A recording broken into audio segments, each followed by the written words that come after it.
For those who have spent time on the battlefield, a lifelong bond has been developed that few will ever know. Surviving heavy combat and serving as a brother's keeper is something that every soldier is proud of. There was a very strong bond, the camaraderie, the brotherhood of it. They're your family. They're the only go-to you have. It's something that'll stick with you your whole life. You'll make friends, and they'll be your friends for life because nobody else even understands what you've been through or what it's like. I was knocked unconscious, and my platoon was staged a couple hundred meters away from us, and there was just 5 of us in that area, and they knew we were doing counter ID.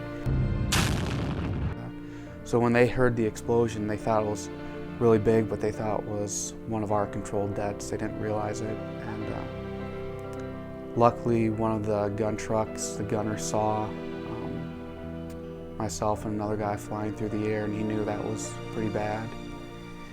I came to, and I couldn't feel my legs or my right arm, and my eyes were just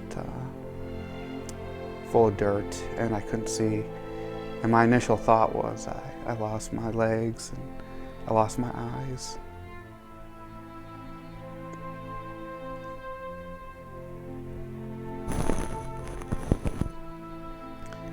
And I floated in and out of consciousness, and the whole time they're bandaging me up and helping the other guys that were wounded.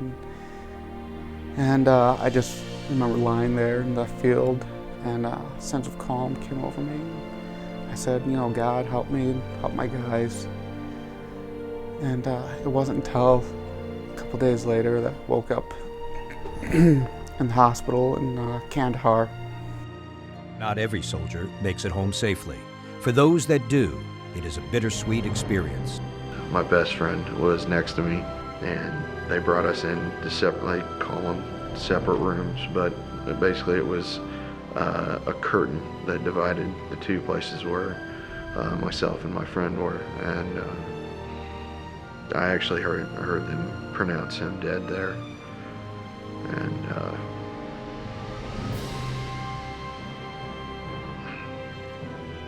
given the opportunity to do it all over again, most would tell you without hesitation, they would go back. I was medevac back, and they told me, and that was after my 3rd deployment, and they told me I wasn't deployable anymore. This wasn't my home.